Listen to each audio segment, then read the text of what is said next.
But with that harvest moon, Yeah. it's the harvest moon that's causing things to work differently. Yeah. All right, here we go. So I will spotlight. Good evening, everybody, and welcome to the October edition of the Do Tell Story Swap. We're based in Santa Rosa, Sonoma County, but we have tellers from really all over the country. And we have our proud member who lives up in Washington. That would be Sharon, a regular attendee. We sometimes get people from New York. So we're waiting to go international. That's next, right? My name is Brandon Spars. I'm your MC for the evening, and I'm very glad to be here. I look forward to this all month long, basically. The rules are simple. Basically, if you have a story, you let our co-chair of Do Tell, Katie Mangan, know. You're welcome to send your name in the chat or let her know prior to beginning. We've got a couple people signed up already. Your stories should be 5 to 7 minutes, and you're welcome to ask for permission for a longer story in advance. Generally, we'll have a few stories and then we'll take a break in the middle. We come back and introduce ourselves. There's a prompt of the month. So we get a little short anecdote or vignette from each person, and we make some announcements, and then we resume, sometimes right up to the hour of 9 o'clock, sometimes a little bit shy of that, but never past 9, especially when Elaine's here. We end right at 9.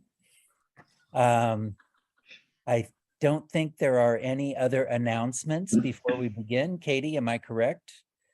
Yeah, we can make announcements like we do around the break. Yes. You could explain the break if you want, or. Yeah, so midway through, we'll take a short break. And then when we come back, we like to, if we were together, we would be in a circle and we would introduce ourselves. But instead, we're in these weird little Zoom squares. And I just try to click on every one of them and make sure I hit everybody. And then we make some announcements and do our second half of stories.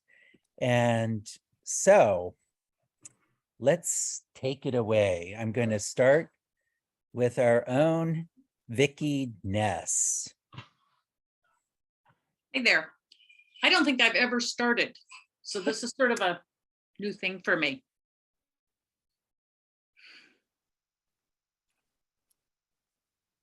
It was deep, dark, midwinter night, and the hillside was frozen hard as an iron fist, and the ground lacy with shimmering frost. And it's just such a night that the spirits rise up. The spirits of the past are raucous, demanding, stuck as they are in the prison of their time and place, but wanting to be heard all over again. And so they splatter out colors and sounds. So this one shouting out crimson bugle sounds, pockmarked with black gunshot from an incoming army. This 200 years ago on this very hill. That is next to little wind chime golden sounds of chickens who just the other day found out how to escape their pen and come up on the hill and look for bugs, look for worms. And next to that, the grinding gray rumble of a misshapen cart hauling up the hill. And in between that, bright neon purple foxfire of whispers of lovers who were hidden under a tree 150 years ago, before a war, before leaving. Foxfire disappears. And above all that are the spirits of the future, graceful, frail, a little feckless, but beautiful. They collect all the dreams of what might could be, what should ought to happen, and they make it happen on top of that hill. You know it would be beautiful on that hill, don't you? A mansion. And so the spirits gathered themselves together and formed block after block after block after block, 2 stories, 3 stories with turrets and bay windows, and tentacles of light swarmed up and created glimmering windows. Oh my goodness, what a beautiful mansion that would be. But then it hung there in the stillness, and it dissolved, and it dissipated into the night. Because you see, it didn't really exist. A horse ranch. Oh, can't you just see those animals raging over the hill? And so the spirits roiled and rumbled themselves into the haunches of horses that galloped over the hill in silence, light streaming from their manes and their tails. They're beautiful, but stillborn and finally gone.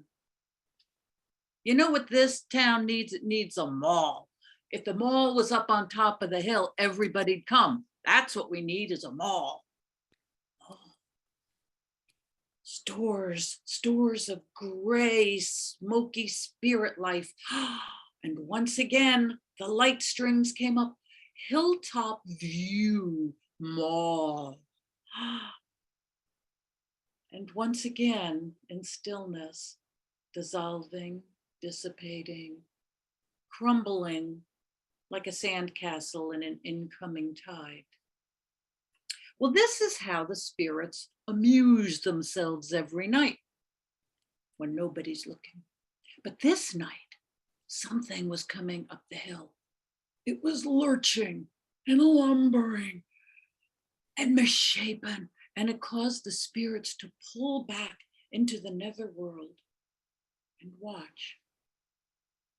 And the monstrous thing heaved itself up on top of the hill and threw itself down. And it revealed itself to be a human in the form of a very pissed off 13-year-old girl who had put on all the clothes she could to stay warm so she could come up on this hill so her family couldn't hear her venting. So she had on her Curious George flannel pajamas, her feet stuffed in her big furry boots. And then she had her bathrobe knotted tight around her, and then her father's overcoat over that, and a huge scratchy scarf around that. And then she had a ginormous knit cap pulled down with a stupid Santa's elf pom-pom on the top, her hair curling out like birds escaping a cage. And she sat on the hill and she faced the eternity of darkness, the silence of darkness, the waiting, the no of all nothing of darkness.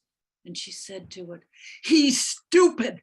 That's what he is. He's stupid. He said he was going to call and he didn't call. That's rude. I hate rude people. I hate rude people. And he's rude. Oh, I hate him." And she went on, and the anger boiled and it rizzled up and it baked her heart into a stone-fired vessel that was brittle, cracked, and finally shattered and released all the tears. Tears and tears and floods of tears. It's because I'm not pretty. If I was pretty, he'd love me, but I'm not pretty. If I was pretty, he'd love me, but I'm not. I try, but I can't. I don't know how. And then her heart would just start to heal again, and it would break open again, because nobody's ever gonna love me. I'm never gonna be loved. Nobody's gonna love me. And when her tears exhausted themselves, she found herself sitting, freezing on top of a stupid hill.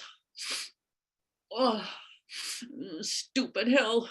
Everything's stupid. And then she looked around and realized she was a little bored. And down there was the town, and there were 3 lights on. Who would be awake at this hour? Okay, that's the Johnsons. They've got a colicky baby. Oh, poor baby. He's never happy. And that's the radio station. And oh God, that's weird, Wayne. He's in his garage and he's making inventions again. His inventions are stupid. Nobody likes his inventions. Wayne is weird. I'm glad I'm not weird. And she sat there and looked around, and that's when she realized that the moon had not come out. And in the absence of the moon, the stars come out to dance. And they start splattering cobalt and crimson and diamond bright whites. Stars forever and forever. Stars behind stars. Stars all around her. And something sacred in her, something akin to a prayer, rose up. Something of awe and gratitude. And that became the basis of a fantasy. Because you see, she could sing and she was going to be a star one day. And she could see it. See, oh, all these lights, people with their cell phone lights on, and they'd all be swaying to the rhythm of her heart and her music. Oh, she could just see it. And so to the all-encompassing eternity, she belted out her premier song. But her teeth were chattering and her nose was still running and her throat closed up in the cold. And she wasn't on a world stage at all. She was sitting on a stupid hill in the middle of the night. She was freezing and freezing. And then she realized that she's also hungry. And it occurred to her that maybe her brother hadn't seen that last piece of pie in the kitchen. That would be good right now. That would be really good. I bet he hadn't seen it. She better get down there and claim that piece of pie. So she rolled herself up and got up and very delicately picked her way down in the darkness toward home, hoping to God that none of her parents or siblings were going to be awake and notice she was gone and ask that stupidest of questions. Honey, is everything okay? No, duh, nothing's ever okay now. And down the hill she went. And this caused the spirits to come out of their netherworld. And they started to follow her, watching this shape-shifting cyclone of emotions feel her way in the dark. And they did what those raucous, demanding spirits of the past and those frail, beckoning spirits of the future always do in the presence of such a being. They bowed down in awe and respect to that most holy of holy beings, those living in the present.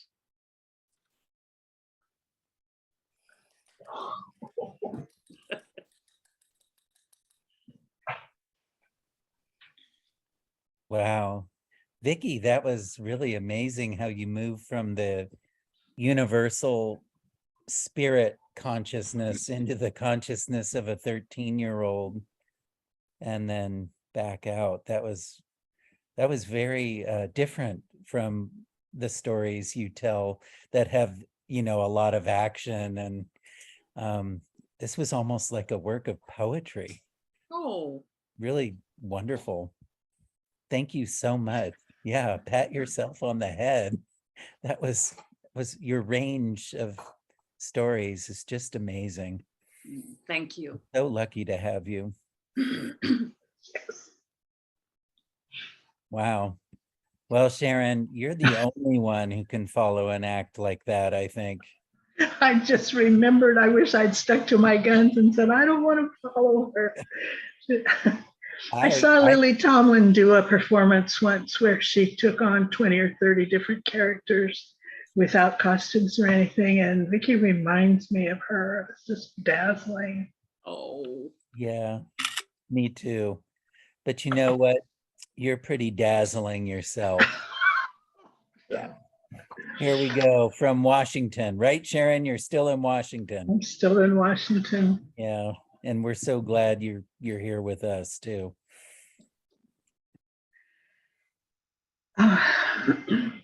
This is so different.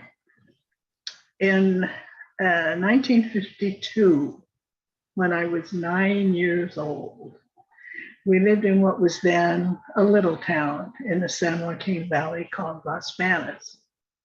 When we moved away and I took Spanish in high school, I learned that we should have been saying Los Baños, but by then it was too late. And like Los Angeles, the anglicized version was baked in by then, and I never heard anybody call it anything but Las Banas. But that's not the story. The other thing you need to know about that time is that children had all kinds of freedom that they don't have now. We could bike and skate and walk and run, and adults didn't follow us around and hover and worry about us. In fact, we were expected to stay out of the house till the streetlights went on or dinner time came and think of what to do for ourselves. So on this particular day that I want to tell you about, I was walking home from school and I was a very unhappy girl. And the reason I was unhappy is that after school, my teacher had given me a note to take down to the principal's office.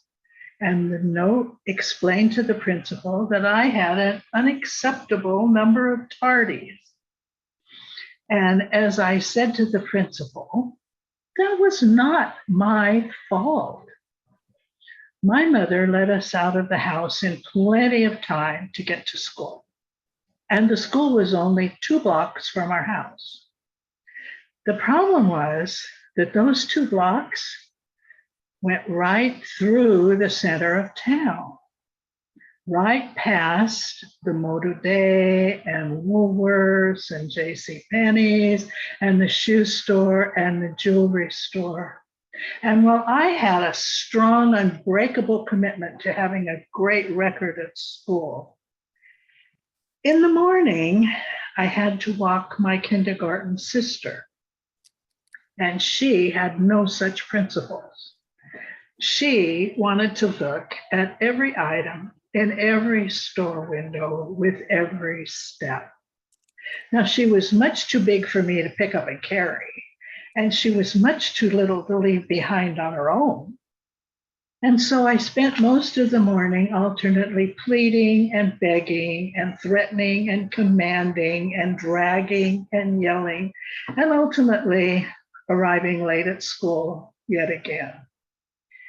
And as I dropped her off at the kindergarten door, I heard her class singing to her a song that I think they made up just for her. Pokey Bear, why are you so slow? And I went down the hall. I think she's enjoying this. She likes that little song. But when I got to the 3rd grade room, there was no song for me, just a frown from my teacher. And as I said, a later trip to the principal. So I was not a happy child as I was walking home. I had been unjustly and unfairly dealt with. And not only that, I was going to be late for my Brownie meeting, late for the 2nd time in one day. Now, Brownies morph into Girl Scouts in 4th grade, but in 3rd grade, you're still a brownie. So you wear a little brown dress and a little brown beanie with a dancing brownie on the front. And the girls that I envied even had socks with little brownies on the ankles. My mother drew the line at the socks. My mother often drew the line a little sooner than I thought she should, but that's not the story either. So I'm on the way in my little outfit, and I pass a weeping willow tree. And in that willow tree, right at my eye level, is hanging from a thin little branch a tiny brown velvet bat, a living bat. So I quickly did a U-turn, went back to the shed behind our house and found my mother's mason jars that she used for canning. And I found one and I got the ice pick and I poked holes in the lid and I took that jar and ran back, and sure enough, the bat was still there. So I slid the mason jar underneath that bat, broke off the twig that held in, and put the twig in the bat in the jar. And he didn't wake up. He actually might have been dead for all I know, because he never did do anything. But on we went. So I took this bat to the community center in the city park where we Brownies had our meeting. And as I said, I was late. So they had already begun their activity, which was something involving strips of cardboard and a lot of yarn. But when they saw my bat, everybody stopped what they were doing and came to admire my scientific finding. Now, he didn't do anything, as I mentioned. And so after a couple of minutes, there was nothing more to see, and they all turned around and went back. And as soon as they turned around, Mary Ellen Ferguson, who was so envious of my bat glory, punched me in the stomach. And the Brownie leader saw that, and she came running to scold Mary Ellen. And when Brownies was finished for the day and we had our refreshments, she gave me extra cookies. Now, thinking that an extra cookie could solve any problem might have changed the direction of my life, but that's not the story either. So I went running home as fast as I could go to find my mother. And when she heard the screen door slam behind me, she put down her potato peeler and took off her apron and went into the living room to stretch out on the couch and listen, because she knew, and this is the story, she knew that, like Schrodinger's cat, the events of my life had not quite happened until they had been named and classified and prioritized and narrated and decided upon. And so she said to me, well, sweetie, how was your day? Now, I did not know how I felt or what I was going to say until I began. This had been an extremely eventful day. I had been infuriated by my sister, jealous of her class behavior, embarrassed in my own class, shamed by the principal, grumpy about being late to Brownies, thrilled at finding the bat, basking in the admiration of my peers, hurt by Mary Ellen, consoled by the leader, comforted by cookies. Who knew what I might say after such an eventful day?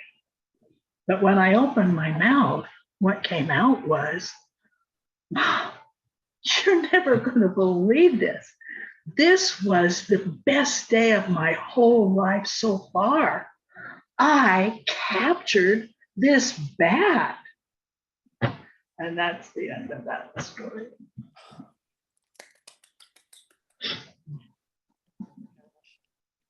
Sharon, that's amazing. I mean, the story, Los Banos or Baños, that's not the story. My mother drawing the line, that's not the story. Extra cookies, but that's not the story. I think you've got 3 more stories in the pipeline. I love how you signal these digressions. It's really wonderful. And of course, that flashback, right? Where you rapidly take us through all those emotions you experienced in a day. That was really powerful. Thank you for that. And you settled, of course, on the bat. Nothing compares to finding a bat. What did you do with it? I don't think it ever moved. I think I took it out and laid it down somewhere and hoped it would fly away, but then it was gone the next day. So Oh, I don't know well, if somebody disposed of it or if it actually flew. I think Mary Ellen Ferguson came to your Uh, doorstep. Yeah. What a great name for a villain in a story. Mary Ellen Ferguson. She's perfect. Oh, Sharon, thank you so much. All right, we're in for another treat. Katie, am I right? You're up next? Yeah, I'll be next. Fantastic. Ladies and gentlemen, please welcome to our virtual stage our co-chair, Katie Mangan. Hi. This story I'm going to tell, hopefully on Saturday, to a restorative yoga class. And I've done this before.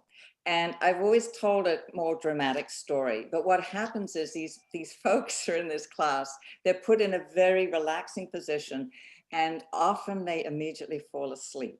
So I'm actually telling a story to the wall and to beached whales. So I thought that maybe this time it would be more of a descriptive story, which they could fall asleep to.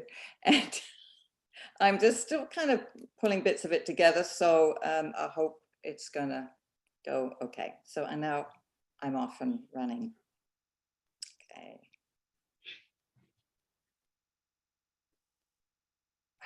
I got it, thank you. Jane Austen referred to this time of year as sad, sweet autumn. And I agree with her. It is indeed sad and sweet. Sad because those long, hot, wonderful, carefree days of summer are gone.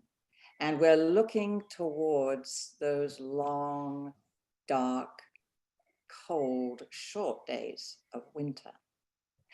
But sweet. Autumn is sweet because, well, there's a golden hue to that sunlight. The leaves are changing color from yellows to oranges to reds, even to purples. And then there's the harvest. Well, there's still apples, grapes are being harvested, pumpkins, they're nuts.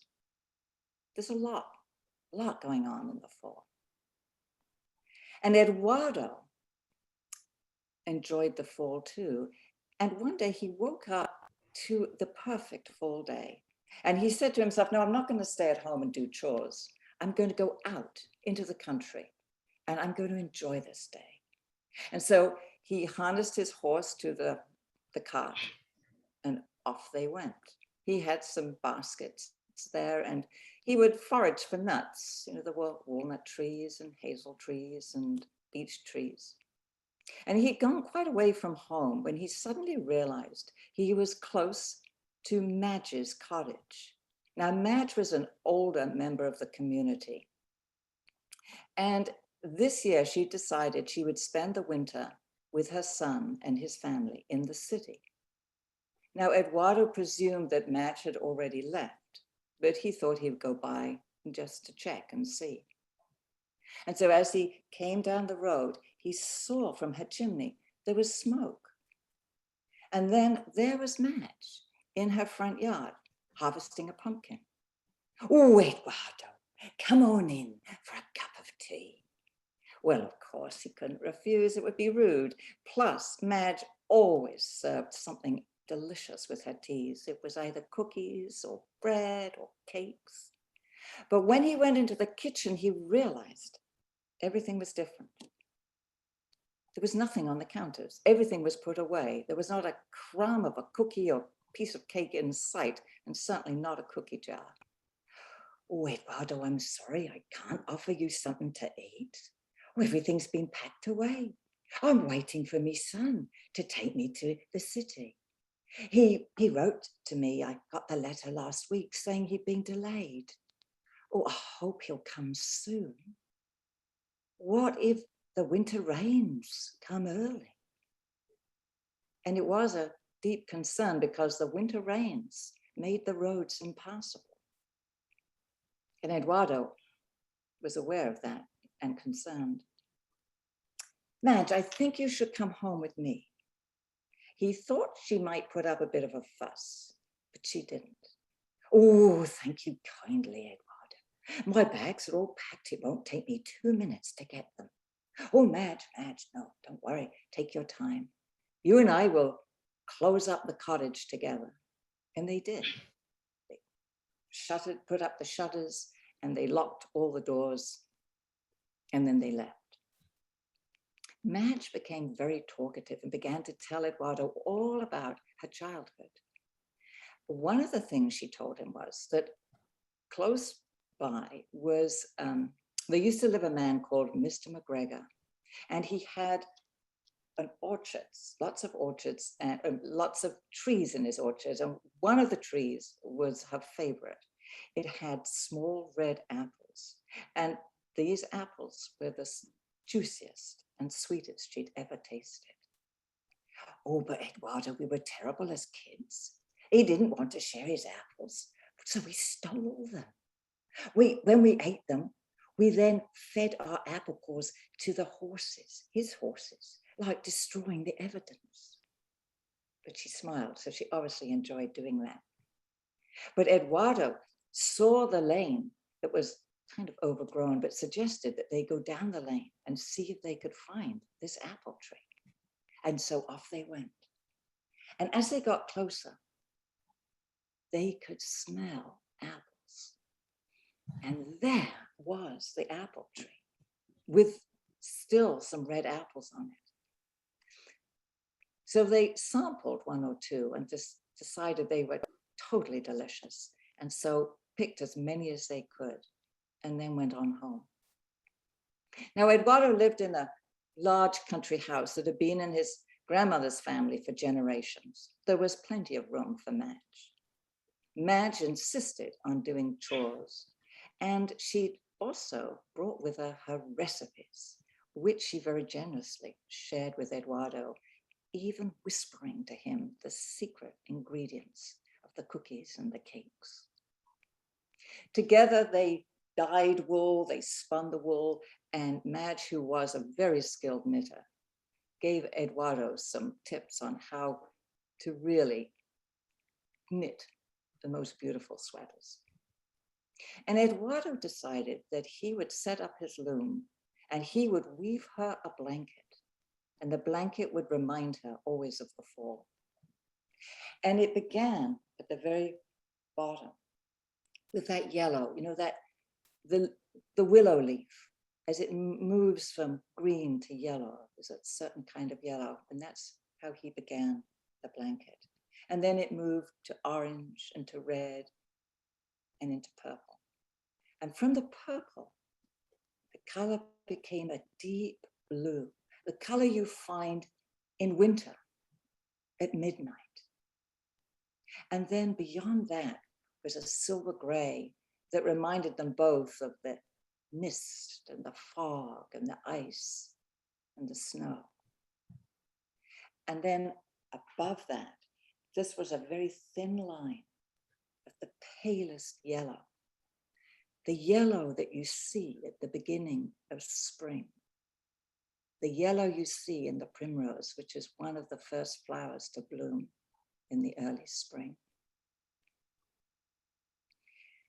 She loved this blanket. She would sit, have it over her knees. And sometimes if it was a little drafty, she put the blanket around her shoulders. And if she was a little cold, she would then put up the very end of it. And Eduardo would see her. And there were all the colors of the fall and the winter sky at night. And then her head was this sort of light silvery gray with this beautiful band of gold around it. It made her look beautiful, mysterious, otherworldly. And it was a long, cold winter. And they spent time on their own, going deep within, making that inward journey that they all did. But they knew that at the end, the light would return. So I offer you this story to take you on your journey into winter, knowing that the light will return. Blessings, abundance, and healing to you all. Oh, Katie, wow. I love how all the imagery in the beginning, you know, the yellows and the apples that are outside, you know, these characters withdraw and they are woven into that blanket, and they reappear. That's really powerful. You certainly bring the seasonal rhythms of the year to us every time you tell a story. Thank you so much. You're welcome. Thank you. That was really beautiful. So let's see, if I look at the list, I believe it says that next up we have Genevieve. But And Genevieve is shaking her finger. right, so it could be Diamond, Okay, and then that would take us to the break. very good. Let's do that. So even though, let's see, Diamond's not going to turn the camera on, is that correct? I don't have a Diamond. camera. I'm on the phone audio. And she wants Okay. But I not to. don't want to be recorded. Okay, very good. So I will pause the recording for Diamond. Thank you. Good evening again, everyone. Welcome to the second half of the Do Tell Story Swap October edition. We've heard some wonderful stories so far. We had a nice break and now we're back and ready to meet one another. And if we were in person, we would be in a circle, all facing each other, but we'll be in the Zoom squares. And the advantage, of course, is that we have people from New York and we have people from the state of Washington and all over the Bay Area really as well. My name is Brandon. I am your MC for tonight, and I am a high school teacher in Santa Rosa, and I work with this extraordinary colleague whose name is Hillary Younglove. She is our art instructor, and I've worked with her for 20 years now. She is a founding faculty member.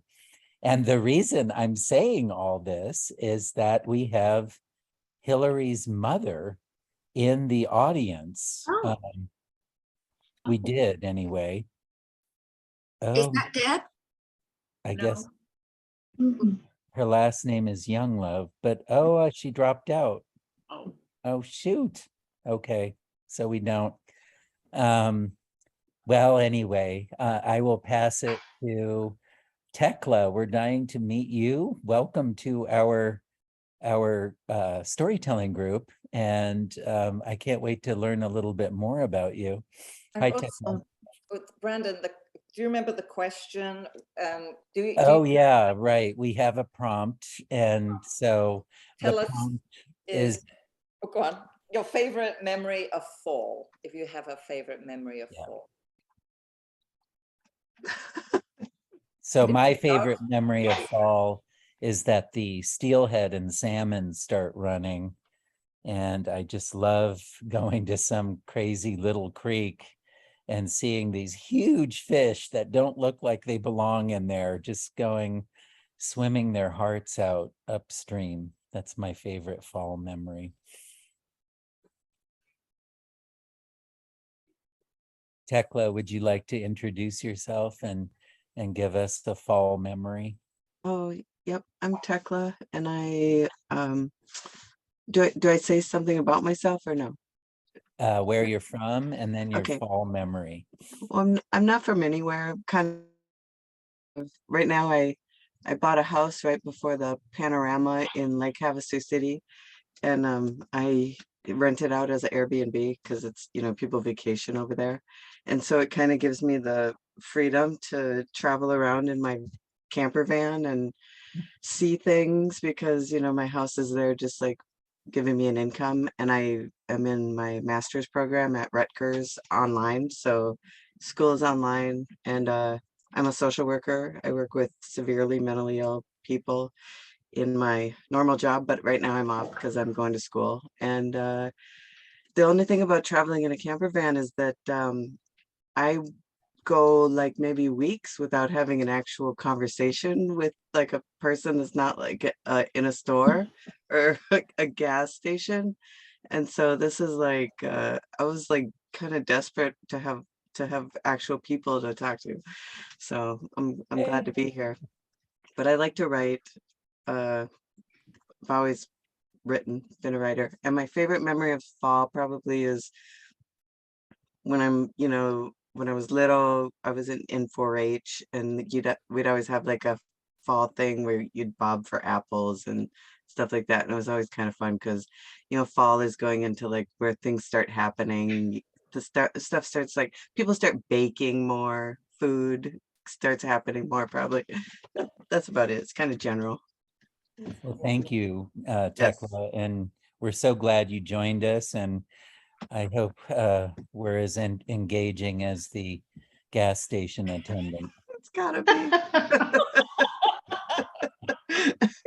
I've met some pretty engaging gas guys though before in my life, so I'm not gonna knock them. But here is Katie Mangan. Hi, I'm Katie Mangan. I live in Santa Rosa, and I think some of my favorite fall memories would be, you know, childhood memories of waking up to those cold and frosty mornings. This is in England with the leaves changing color, and just the land, you know, the harvest, you know, all the harvest coming in. And I think the harvest festivals, actually going to church, and there'd be a harvest festival. Oh my God, I just loved that. It was just full with fruit that people have grown and vegetables and huge sheaves of wheat, you know, different corn. Yeah, so that's my favorite memory. Thank you, Katie. Our other co-chair, Meg Brown. Hi, yeah, I'm Meg Brown. I live in Forestville, which is in Sonoma County near Santa Rosa. And I also loved 4-H. I wasn't in 4-H as a kid, but I was in 4-H as a parent. And my job in the fall was always to put on the Halloween party, you know, for all the kids. And we would get the big hay bales, and luckily we could get into the elementary school gym, and we would decorate it up and make mazes, and it's just, you know, have the bobbing for apples and all of that sort of stuff. And even though I did not like to dress up, I felt obligated. And you know, my favorite costume was my husband's big shirt with a pillow stuffed in the front of it, and usually also in the back of it, and some big baggy pants and some boots on, and a real funky hat. And I always went really funky on that. And that was the only way that I could feel comfortable, because somehow, I don't know, I just didn't like to dress up. And so this was a very safe way to do it. But I loved our 4-H Halloween parties. That was a big event for me in the fall when my kids were growing up. Thank you, Meg. And next we have Genevieve. I feel like I am unmuted, right? Yeah, you're fine. I feel like my favorite memory of fall is a perennial memory. It's what it feels like right now outside. It's just that shift, that beginning of the crispiness, the shorter days before it gets too cold. But when I was a kid, I grew up in El Paso, Texas, so that's a desert. But the books that we used to read, all of our reader stories, all of our books, they all seem to take place on the East Coast. And I didn't know I read about kids jumping into piles of leaves. We didn't do that. There weren't piles. Leaves fell off the trees, but I mean, it wasn't like that. And the same thing with tobogganing and going downhill sledding. So many of my favorite memories of fall aren't my memories at all. Thank you, Genevieve. And next we have our Vicki Ness. My name is Vicki Ness, and I live in Sebastopol, which is also outside of Santa Rosa. And I think my favorite memories of fall circle around Halloween. I love holidays of any sort, and Halloween is the first of a series that line up. I loved it. And in fact, every year the living room is decorated with black cats and ghosts and skeletons and the whole 9 yards. And I love dressing up. And one of my fondest memories was the last time I dressed up. It was at work. I won something or another for it. But anyway, I dressed up as a chicken. And I was so good at it that I showed up next to the senior vice president. And she was so frightened of me when she turned to look at me that she dropped her drink and screamed. And I thought, yes, the chicken rocks. Now you've done a character in one of your stories that was a chicken too. I remember that quite well. And we have from Washington now, Sharon. Yes, my name's Sharon Elwell, and I'm right here on Puget Sound, right across the water from Seattle. And my favorite fall memory is also perennial because we get to start school, and I love school, and I loved it when I was going, and I loved it when I was teaching, and it's not the same now that it's a dangerous place to be, but for all those years, it was Wonderland. That's where you heard all the stories and learned all the new things and met all the things. And as you got older, that's where the boys were. And it was just, school was heavenly. And so I'm grateful that I got to be there during that period of time. Yeah, that was nice. And you're right. It's sad that it's not as safe as it used to be. It is. Debbie, are you able to share a memory with us? Hi. Yeah, I'm Deb Downer. I'm in the Santa Rosa area. I'm a transplant from the East Bay and a transplant from Michigan, from southeastern Michigan. And as a child, people are talking about Halloween, and to me, I think the first thing came to mind was working with my father, raking leaves around the yards as it got darker. And I think I'll put on my face up here, my few leaves in the window. As it got darker and jumping into leaves and smelling, in those days, people burned leaves to get rid of them. And so the sky would be full of smoke, but it was a good smoke. It was like a warming, this is home, this is the harvest time kind of smoke from the burning leaves. And Halloween was a time when a 7-year-old girl would be handed a great big shopping bag and put a costume on her and send her out the door.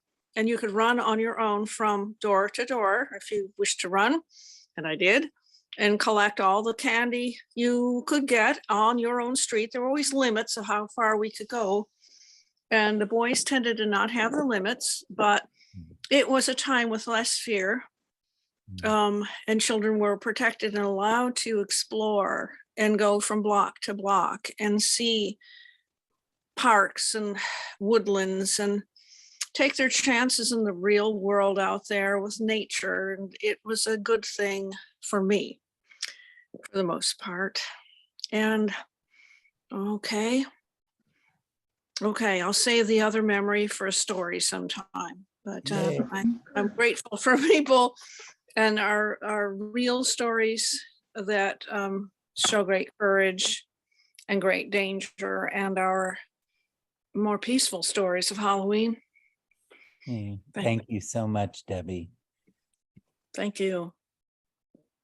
And let's see, Diamond, do you want to introduce yourself and share a memory? Are you recording? Oh, yeah. Do you want, for this, you want this paused as well? Yeah, I don't like being recorded at all. And we're back. All right, very good. So normally we have a few announcements, and I will begin. I'm sure Katie and Meg want to talk about this, but why don't I begin by sharing our poster for Telebration. There it is. And Meg, do you want to speak to this? I Maybe. do. I do. What a beautiful poster Irma made for us. I'm just blown away when I opened it up, and I had sent her, just the basics in my Word program, which is very, very lame, and said, no, just do what you did last year, no big deal. And then she comes through with this beautiful poster, Brandon. I make sure she knows how much we appreciate that.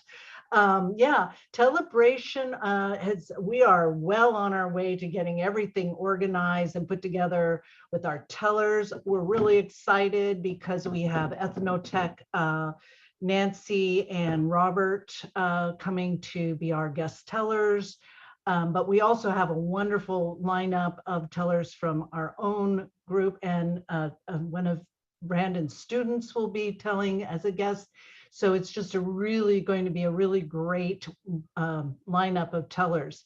And as you can see, it's November 8th, 7 to 9. We will be asking you to register so that, I don't miss anybody, because I don't monitor my email as well as perhaps I should. So I just wanted to do a registration versus sending out a link, because we hope that Vicki has stepped up like a champion and is doing some publicity for us, which is very, very helpful. Katie will be taking care of all of our tellers. And of course, then a lot of you are going to be on the roster. So I will be sending out an email to everybody in the next few days with a copy of the poster, so that people can email that to their friends and families and people they know in other organizations to drum up interest in coming to our Telebration. It will be on the second Tuesday, which is our normal swap day, because we found that worked out really well in past Telebrations being on Zoom. So I'm really excited about this. I think it's going to be wonderful and bring a lot of our members back and show them what a great swap what great tellers we have at our swap on a very regular monthly basis. So that's really a big thing for us right now. But I did want to mention that the genre storytelling will be on October 19th. It's spooky and scary stories. There's nothing like October and scary and spooky stories. So I really encourage you to check that out. If you've never watched a genre storytelling, it draws from all over the state. So you see a lot of variety, very, excellent tellers. And that is also a registration on the SAC website. So you can go ahead to the Storytelling Association of California, Google that up if you don't have it bookmarked, and check out all the details and register for that. And do register in advance, because there's nothing like getting 20 minutes before it's going to start and trying to register and get in. It's just like a real hassle. So go ahead and register and put it on your calendar. Are one of you guys telling at that story? Genevieve is telling. Genevieve, thank you, Genevieve. So, Genevieve's got her story out there too. So it's really a not to be missed thing. It's great. And then I also want to put in a plug for the Sacramento Storytelling Guild. Their storytelling swap is on October 15th. That's a Saturday in the afternoon, 2 to 3:30. They have a teller I'm not familiar with, but perhaps some of you know her. The guest teller is Phyllis Blackstone. They're doing a really interesting thing because they're doing both an in-person and Zoom session. And I find that very intriguing. I'm going to definitely check them out because I've been wondering how that works. And there was just recently SAC put on a workshop about doing it. So I'm kind of brushing up on that particular aspect, technique for getting stories out there to our audiences. So In that's, addition to being hybrid audience, they are also combining poetry with Yes. storytelling. They have 2 poets every month as well, which is kind of unique and special too. yeah, thank you, Brandon. That's a really good point. It's something they're trying out and they're finding a lot of success, including poets in their storytelling. So it's kind of a neat thing, and I hope you guys will check that out. Thank you. Katie, would you like the No, I floor? do, yes.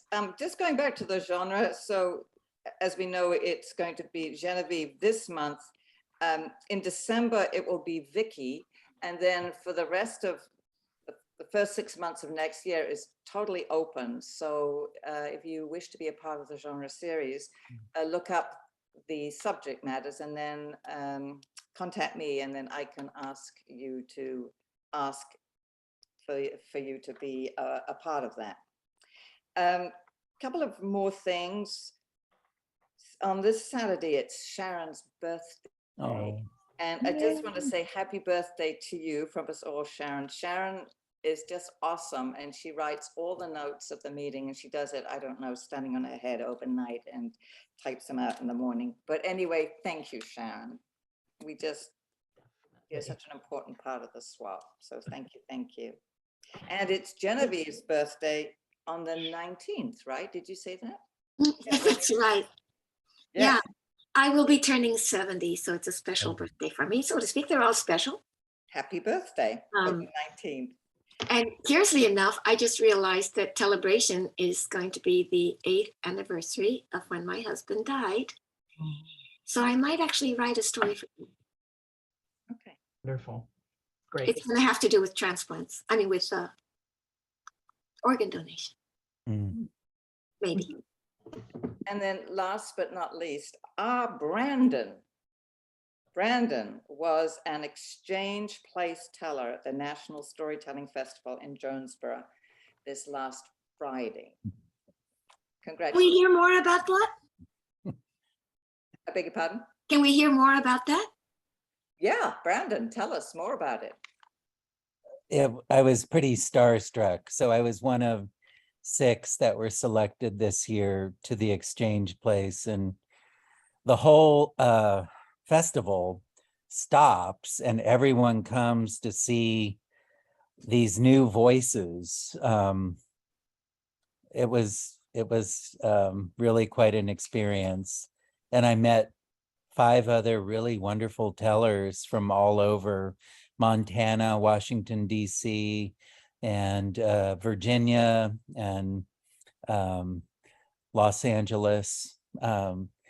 They were wonderful. But then when we finished, there was this little train of golf carts, and we were driven through the festival and everyone was cheering for us. And we went into a dining hall where all the heavyweight tellers, Donald Davis, Andy Irwin, Ed Stivender, Elizabeth Ellis, Bill Harley, all the greats, they were there, Antonio Rocha and Bill Lepp. And we got to eat with them, and they were so nurturing and kind, and it was just magical, absolutely magical. What a great weekend. It took me just as long to get to Jonesboro as it does to get to my wife's country on the other side of the world. That's another story. But my goodness. Katie, are you done with the I am announcement? done. Yeah, I left the Very best good. for last. Yes. I just think it's so nice that we can celebrate our birthdays, Sharon and Genevieve, and our personal accomplishments with each other. And I really value that in this little community that we have. And it's nice to have Tekla and Diamond here with us too, part of our new members of our community.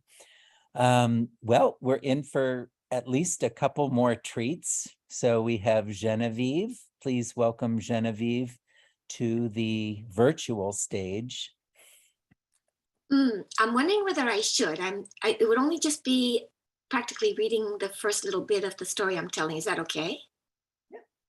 Okay. Okay.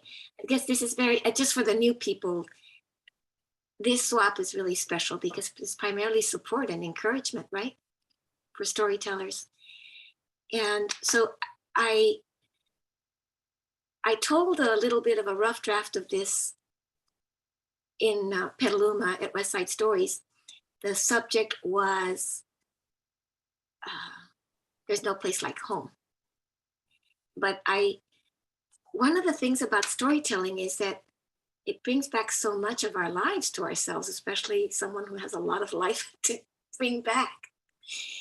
And so as I was reflecting on my experience in 1977, when I went to India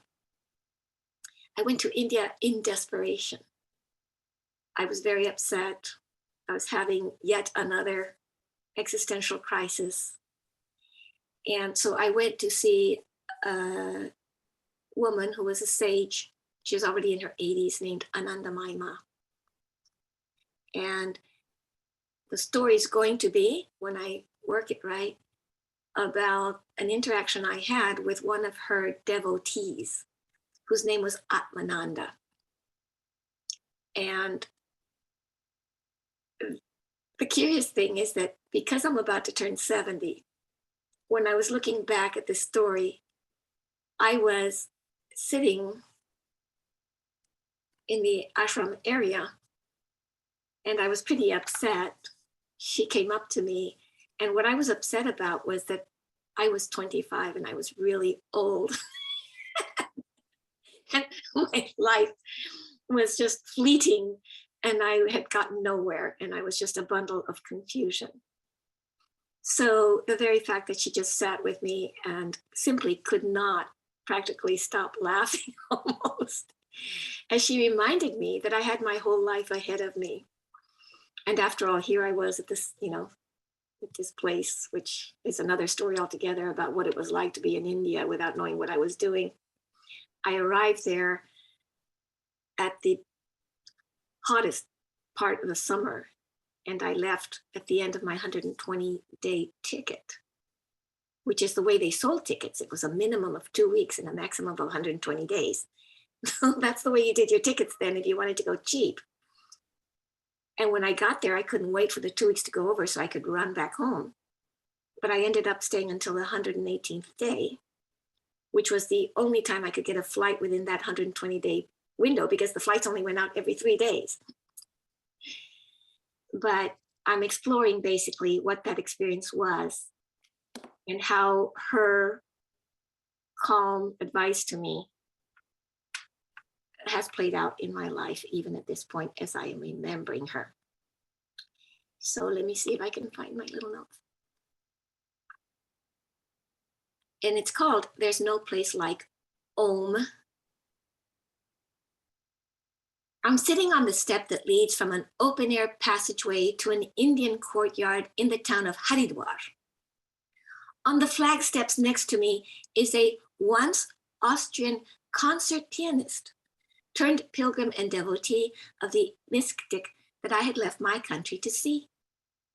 At 86, she's still nimble enough to squat in the manner common to many Middle Eastern and Asian countries, though she now leans on a well-worn branch that she's used for years as a walking stick. Her face shows the ridges and rivulets of years of sun and sweat. Her feet, calloused and gnarled, traveled here on the simple rubber soles of her plain chapals, her sandals, which she's placed on shelves at the entrance to the compound before rinsing off the caked mud from her long walk. She has known for decades only to enter this holy space when she was utterly undefiled, something my younger self still struggles to grasp entirely, having to learn this lesson through instruction and utter humiliation. Because I'm a foreigner, let alone an American, the ashramites, the resident devotees of the sage I've come to see, follow me when I enter, armed with metal buckets, repeatedly dipping their hands into cup and then hastily spray water in my wake to rinse away the bad karma of such a one as I. I've been here nearly 3 months, and I'm sure they are watching to make sure that I'm absent at least 5 out of 30 days, lest the monthly flow that elevates me to being capable of birthing life should sully the sacred. Wait, that's as far as I've got. Wow, that promises to be fantastic, Genevieve. It's so true that a journey is always a story. It has that natural structure, a beginning, a middle, and an end, right? A departure, you're there, and then a return. I look forward to hearing this when it is finished. Thank you so much. Thank you. So Tekla has mentioned to me that I believe you have something you'd like to share. Is that right?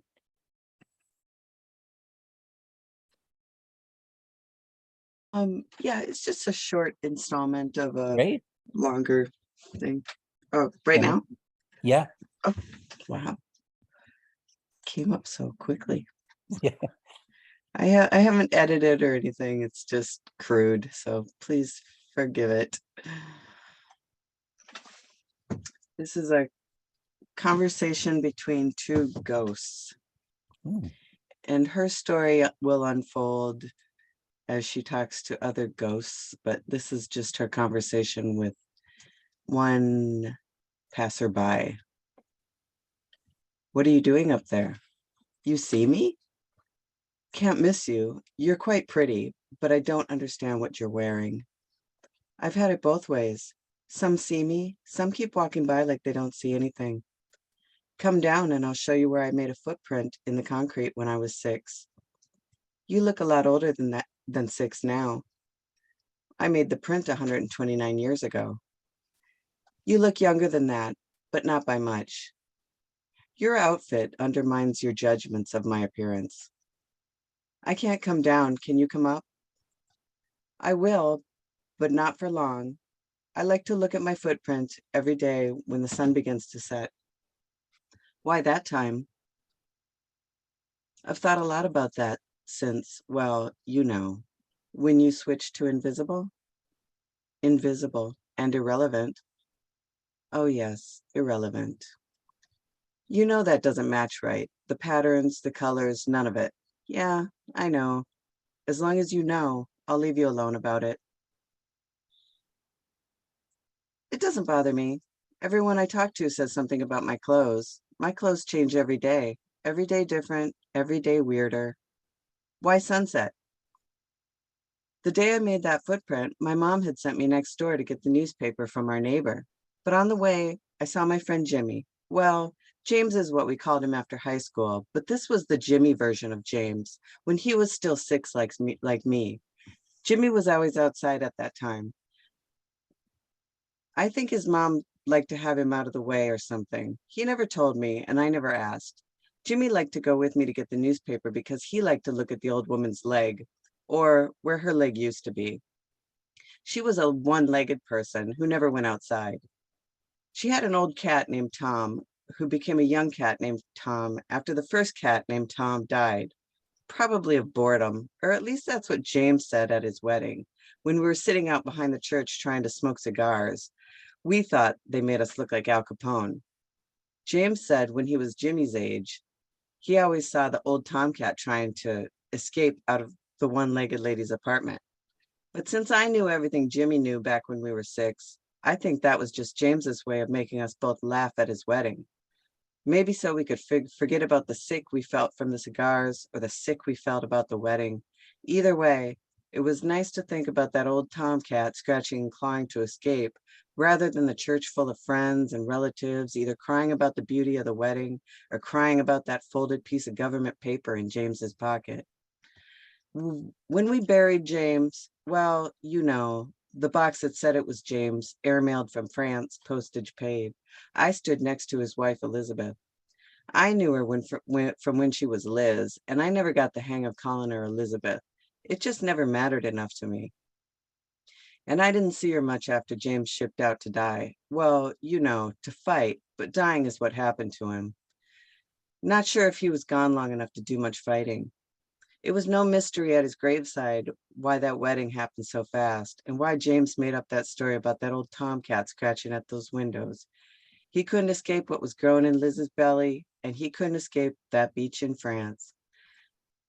That tomcat was replaced by an identical same named cat. And if I think about it, so was James.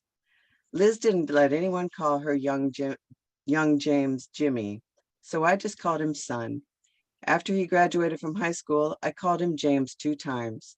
Once when I was smoking a cigar with him out behind the church at his wedding, explaining to him who Al Capone was, but giving that old gangster more of James's dad's characteristics than anything.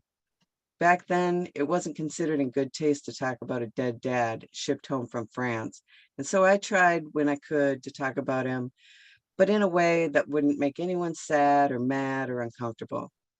The second time I called him James was when I stood beside him at his mom's funeral. Liz or Elizabeth, that never mattered to me. I heard the man she married 2 years after James died called her a frigid nag, but I wasn't going to call her that. He probably shouldn't have either. It's almost sunset. Right, I better be going. Wait, no. Why do you look at the front print at sunset? I just told you. No, you never said. What have I been talking about this whole time? I don't know. I wasn't listening. Oh, that's good then. I go at sunset because the day I made that shoe print was the same day that one-legged neighbor died. When I stopped to tell Jimmy about how I couldn't get her to answer the door, he told me the medical men took her away that morning. And the man pouring the concrete stole her newspaper right off of her stoop. Imagine that, stole a dead one-legged lady's newspaper right from her own step. Would you have taken the paper if it had still been there? Well, yes, but that's not the same thing, you see. My mom did a lot of two-legged things for that woman, and she let my mom have that newspaper every day. And she only read it once, so it was like brand new.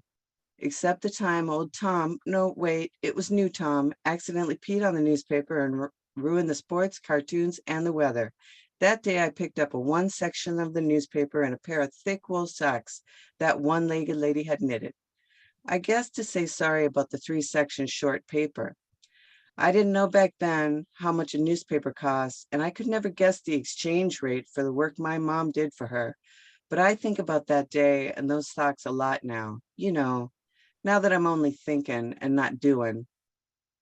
The newspaper usually got burned in the wood stove by the next day, but those socks were in our family so many years I took them to college with me. Sunset? Oh yeah.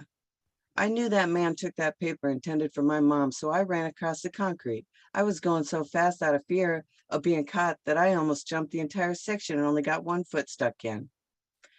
But why sunset? Because sunset is the best time to go home, because dad is right around the corner, headed home, and mom is in the kitchen making the air smell like warm bread and stew. Even now, 350 years later, even now, when all one can see is hideous clothing everywhere, the sunset air still smells like dinner time at my house like it did when I was 6. Can you come back here sometime? I don't think so. I'm not sure how it all works, but I haven't seen you before, and I go past here every day. Just before sunset? Every day. Right. I haven't seen you either. We must be in different sunsets. You know what? I'll probably think about that for quite a while. And probably me too. Can you think about me? I usually like to think about Jimmy, who became James, but next time I think about him, I'll tell him about your clothes. So Hugh, it will be like I'm thinking about you. The sun is setting, and so it is. Thank you for coming up. Anytime. Well, except for really never again. Because we're irrelevance. Yes. Goodbye, pretty face, weird clothes lady. Goodbye, Father Time.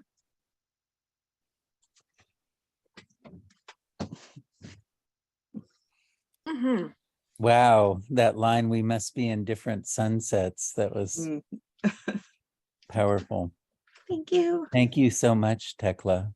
Yes. And I want to thank all of our tellers tonight. And here they are, the ones I can add anyway.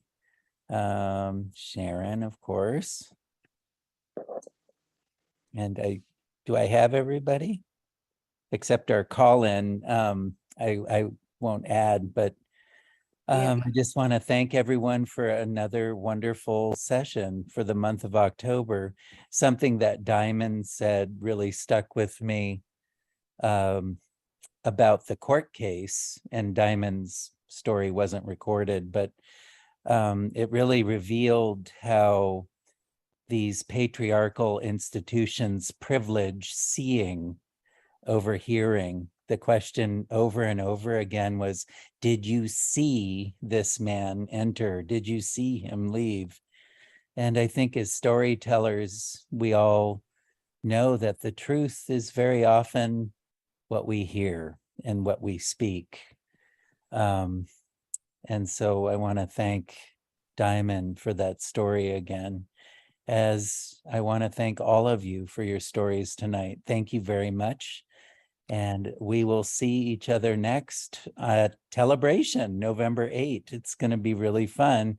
Ethnotech is absolutely amazing. We are in for such a treat.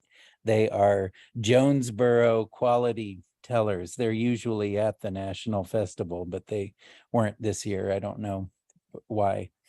But Brandon, go ahead. thank you so much for sharing your story of Jonesboro. What a wonderful thing to Oh, imagine, perhaps even aspire to even go just to listen to those wonderful tellers.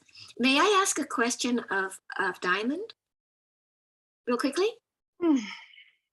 Diamond, and first of all, I'm hoping that Diamond and Tekla will join us again, as Brandon said. Anyway, this is Genevieve, and I'm just wondering, did you have access to the transcripts for some of that dialogue, or is that just something that you've recaptured? Are you still recording? No. Oh, are we? yes, Oh, pause it. we're Okay. recording. Sorry. Okay, I'll stop. Never the mind. recording. Yeah. Oh,